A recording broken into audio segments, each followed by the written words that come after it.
Sir লাশ। নমস্কার। গত 2 বছর ধরে পশ্চিমবঙ্গ রাজ্য রাজনীতি তথা ভারতবর্ষের আলোচিত এবং নিন্দনীয় বিষয় হল অভয়াকাণ্ড। আর সেই অভয়াকাণ্ডকে কেন্দ্র করে শুরু হতে চলেছে স্টার জলসায় নতুন ধারাবাহিক তিলোত্তম। আমরা নিউজ ভারত 24 আওয়ার্স পৌঁছে গেছিলাম সেই ধারাবাহিকের মূল অভিনেতার বাড়ি। আসুন চেনা নেওয়া যাক কি বললেন তিনি। আরে ইয়েস, আসো, ওয়েলকাম ওয়েলকাম প্লিজ। কেমন আছো? ভালো আছি, তুমি কেমন আছো? একদম ভালো আছি। আচ্ছা, আমরা তো এখানে দাঁড়িয়ে সবটা আড্ডাটা সারবো না, একটু আড্ডা হবে আজকে। রুমে যেতে হবে। চলো।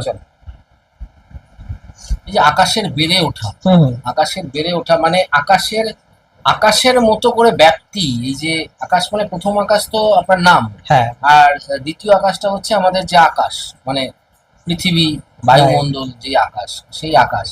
এই আকাশের মতো করে বেড়ে ওঠা, তার বিষয়ে যদি কিছু বলেন। প্রথমত বিষয়টা হলো যে আমি এমনই একটি বয়স থেকে অভিনয় জগতে পা রেখেছি যে অনেকে হয় না কি একটা সময় পড়াশোনা হয়তো মানে মাধ্যমিক বা উচ্চ মাধ্যমিক পড়াশোনা কমপ্লিট করার পর বা স্কুলের গণ্ডি পার করার পর অনেকে ভাবে যে আমি কোন পথে এগোবো, কিন্তু আমি এমন পথে এমন সময় এগোতে শুরু করে দিয়েছিলাম ইন্ডাস্ট্রিতে যে সেই সময় অভিনয়টা না বুঝেই করতাম। বারণ করলাম তবুও গেল ঝিলিক, একটা কথাও শোনে না। কি হলো ঝিলিক? কিরে, থানার ভিতরে কিছু হয়েছে নাকি? তো এই না বুঝে করতে গিয়েই আজ সবটা একটা আমার কাছে ওতপ্রোতভাবে জড়িয়ে গেছে। সেটা কত সাল? যদি বলতে পারো মানে প্রথম আমার কাজ টিভির পর্দায় 2009 সাল স্টার জলসার পর্দায় মা সিরিয়াল, অত্যন্ত জনপ্রিয় একটি ধারাবাহিক ছিল। ঝিলিক কোথায় ঝিলিক? ঝিলিক তো নেই, কোথায় গেল? নমস্কার, নিউজ ভারত 24 আওয়ার্স এর একটি বিশেষ প্রতিবেদনে আপনাদের স্বাগত। বাংলার টেলিভিশনের পর্দায় অত্যন্ত পরিচিত মুখ অভিনেতা আকাশ ঘোষ একের পর এক হিট ধারাবাহিক জনপ্রিয় চরিত্রে অভিনয় করে দর্শকদের নজর কেড়েছে। 2009 সালে স্টার জলসার অত্যন্ত জনপ্রিয় মা ধারাবাহিকের হাত ধরে তার ছোট পর্দায় পথ চলা শুরু। দেখতে দেখতে কেটে গিয়েছে বহু বছর। ইতিমধ্যেই ছোট বড় চরিত্র মিলিয়ে আনুমানিক 40টির বেশি ধারাবাহিকে কাজ করে ফেলেছেন। হাফ প্লেট, সেখানে আমার প্রথম ধারাবাহিক যেখানে আমি একটি চরিত্র অভিনেতা হিসেবে কাজ করি এবং বাবলু আমার চরিত্রের নাম ছিল এবং দর্শকরা এখনো পর্যন্ত সেই ধারাবাহিকে আমার চরিত্র মনে রেখেছেন। তো যদি বলতে পারো যে এমন একটা ধারাবাহিক যেখানে আমাকে পরিচিতি দিয়েছে দর্শকদের কাছে, তাহলে 2009 সালে তোমায় ছাড়া ঘুম আসে না মা এই ধারাবাহিকের হাত ধরে। এবং সেই ক্ষেত্রে এই ধারাবাহিকের প্রসঙ্গ যতবার আসবে ততবারই আরেকটি মানুষের কথা আমি বলবো, সুশান্ত দাস, যিনি এই মুহূর্তে দাঁড়িয়ে টেলিভিশনের অন্যতম জনপ্রিয় প্রযোজক এবং পরিচালক তো বটেই, এবং তার হাত ধরেই আমার বলতে পারো যে প্রথম টেলিভিশনে আত্মপ্রকাশ, যেখানে আমি দর্শকদের কাছে পরিচিতি পাই। প্রথম যে সিরিয়ালটায় আপনি অভিনয় করেছিলেন সেই সিরিয়ালের একটা ডায়লগ যদি বলেন।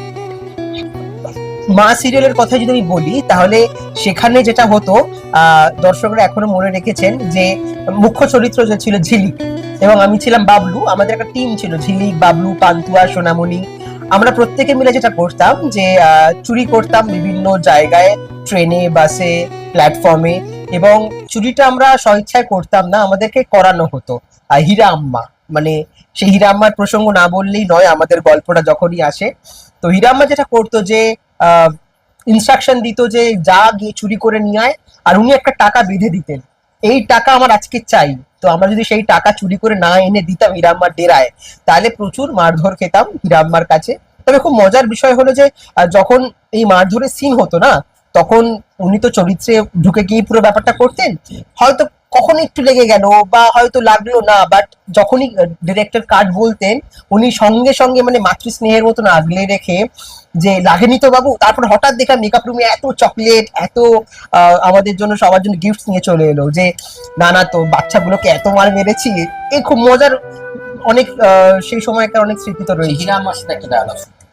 আরে কারে ঝিলিক বাটিয়া, হ্যাঁ বলেছিলাম না আজকে 5,000 টাকা নিয়ে আসতে, হ্যাঁ এনেছিস বল? আমি বলছি না হীরাম্মা, আজকে তো 5,000 টাকা আনতে পারিনি, বিশ্বাস করো, ঝিলিককে আজকে কিছু করো না হীরাম্মা, আমি কথা দিচ্ছি কালকে ডবল টাকা তোমাকে এনে দেবো। হীরাম্মা বলছে কা বলা, কালকে ডবল টাকা এনে দিবি। আরে কালকে যখন ডবল টাকা এনে দিবি না, তো সেটা পরের কথা। আজকে যখন 1000 টাকা নিয়ে এসেছিস না, তো না খেয়ে আজকে তোকে রাখতে হবে। হ্যাঁ, এই छोटे लाल गुल्लू, ये लोगों को ना हाथ पाक तोड़ के भीख मांगने के लिए बैठा दे चल।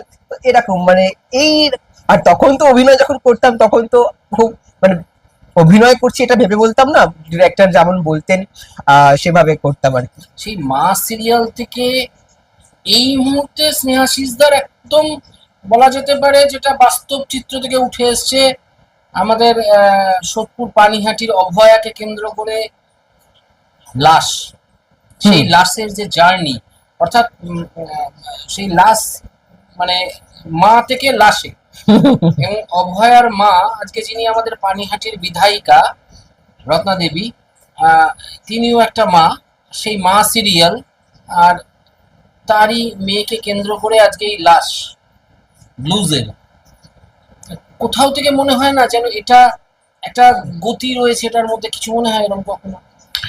প্রথমত যে মানুষটার নাম তুমি বললে স্নেহাশিস চক্রবর্তী মহাশয়, আমি তাকে প্রচন্ড সম্মান করি, শ্রদ্ধা করি। তার কারণ আমার অভিনয় জগতে পা রাখা 2008-9 বললাম, কিন্তু নতুন করে প্রত্যাবর্তন বলতে পারো, নতুন করে আবার দর্শকদের কাছে জায়গা করে নেওয়া এবং এত বছর টিকে থাকা, এটা অবশ্যই আমার একটা নতুন করে কামব্যাক বলতে পারো, অবশ্যই ব্লুজ প্রোডাকশনের হাত ধরে। আঙ্কেল, ফোনটা আমায় দিন। আরে ও ম্যাডাম, জগদ্ধাত্রী ম্যাডাম, চিনতে পারছেন? লিলিপুট বলছি। লিলিপুট দর্শকরা এখনো সেটা নিয়ে ভীষণ দর্শক মহলে একটা ক্রেজ আছে। আর এই মুহূর্তে স্টার জলসার পর্দায় তিলোত্তমা ধারাবাহিক, সেখানে আমরা দেখতে পাচ্ছি একটা দুর্দান্ত গল্প।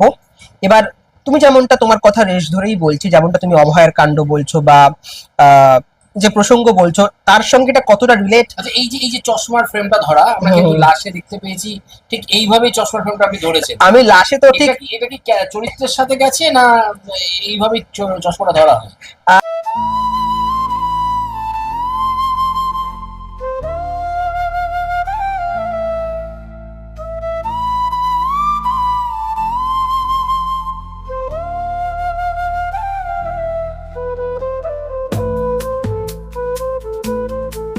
না, একেবারেই নয়। দেখো, আমি তো এখন এরম করলাম, কিন্তু লাশ চরিত্রর অন্য কালো রঙের একটা ফ্রেম থাকে, আর সেখানে একটু হালকা করে এটা করে, হ্যাঁ, নট করে। তো দুটো রকম আলাদা। বাট যেমনটা বললাম যে তুমি যে প্রসঙ্গটা বলছো, সেই প্রসঙ্গটার সঙ্গে এই গল্পের কতটা মিল আছে সেটা তো দর্শকরা বলবেন, সেটা ব্যক্তিগতভাবে আমি ঠিক জানি না। বাট যে গল্পটা এই মুহূর্তে চলছে, যে একটি হাসপাতালে একজন চিকিৎসক এবং সে আদৌ মারা যায় কি না, কারণ এখন আমরা গল্পে দেখছি যে কোমায় আছে তিলোত্তমা। তো সেই দর্শকরা যত যত পর্ব যাচ্ছে, আরো ততই দর্শকদের মনে আরো কৌতূহল জাগছে, এবং তারা কোথাও না কোথাও গিয়ে বিভিন্ন ঘটনার সঙ্গে হয়তো কোথাও মিল খুঁজে পাচ্ছেন বলেই হয়তো অনেকে অনেক রকম মন্তব্য করছে। বাস্তবের মাটিতে যে তিলোত্তমা, যাকে আমরা হারিয়েছি অভয়া, এবং গতকালই তার আমরা পেরিয়ে এলাম 9, রাইট। মানে বলতে গিয়ে কোথাও কষ্ট হয় আর কি। তো কি মনে হয় শেষ বিচার পাবে সে? শেষ বিচার পাবে বলতে, আমরা তো বিগত সরকারের ওপর ভরসা অনেকেই রেখেছিল গোটা বাংলার মানুষ, কিন্তু আলটিমেটলি সেই বিচার পেয়ে ওঠেনি। তো নতুন সরকার, মনে হয় না যে অভয়ার চলে যাওয়াটা হয়তো সেই সরকারই এর জন্য দায়ী, এরকম কি মনে হয়? আজকে সরকার বদলেছে, নতুন সরকার এসছে, এবং পুরনো সরকার আগে যারা সরকারে ছিলেন তাদের এই চলে যাওয়াটা 15 বছর পর কোথাও গিয়ে অনেকগুলো কারণ তো নিশ্চয়ই রয়েছে, সেটা তো আমার একার ওপর ভিত্তি করে নয়, অনেক মানুষ তারা রায় দিয়েছেন। তো সেই সার্ভে করে যদি তুমি দেখো, বিভিন্ন কারণের জন্য তাদের এই চলে যাওয়া, হয়তো তাদের মধ্যে একটা অন্যতম কারণ, অন্যতম বিশেষ কারণ তো বটেই। এটা তো আমার কথা নয়, সোশ্যাল মিডিয়া সেটা দিয়ে তোলপাড় হয়ে গেছে। পশ্চিমবঙ্গের এই পরিবর্তন, এই অভয়া কাণ্ডটা একটা বড় কারণ। এক্স্যাক্টলি তাই। আচ্ছা, এই যে লাশের একটা ডায়লগ আমরা শুনবো, ডিরেক্টলি আমরা ডায়লগ শুনবো লাশের। যখন আমার ফার্স্ট ইন্টারাকশন হয়, যে আমরা দেখতে পাচ্ছি প্রতাপকে, ডক্টর প্রতাপকে, সেই প্রতাপ সেন, সে তিলোত্তমারই, যখন তিলোত্তমার বিয়ের জন্য সে যখন পরনে একেবারে সোনার গহনা পরে সেই হাসপাতালে দুর্নীতি ধরার জন্য পৌঁছে যায় এবং সেখানে কোনোভাবে তাকে যখন ছাদ থেকে ফেলে দেওয়া হয়, তার হাতের বালাটা পড়ে যায়। সেই হাতের চুটটা যখন প্রতাপ সেন তার চেম্বারে বসে দেখছে, তার ফাঁক দিয়ে দেখতে পাচ্ছে একটি ছেলে হেঁটে আসছে, সেটাই হলো লাশ। এবং তার একটা হাঁটার আলাদা কায়দা রয়েছে, তার গলায় একটা বেল্ট থাকে, ঠিক আছে, স্পন্ডালাইসিসের, এবং একটা চশমা পরে। তো সেখানে যখন এসে আমি দাঁড়াই তখন আমাকে জিজ্ঞাসা করা হয় যে তুমি কে? তো আমি বলি যে আমি আমি লাশ। লাশ মানে লাশ। লালটু সরকেল। লালটু সরকেল মানে নামের আদ্যাক্ষর আর পদবীর আদ্যাক্ষর লা স, লাশ। আসলে স্যার এই মর্গে লাশ কাটা ঘরে থাকি তো লাশদের সঙ্গে, তাই লাশ। গোটা সমাজটাই স্যার লাশ। হ্যাঁ স্যার, লাশ।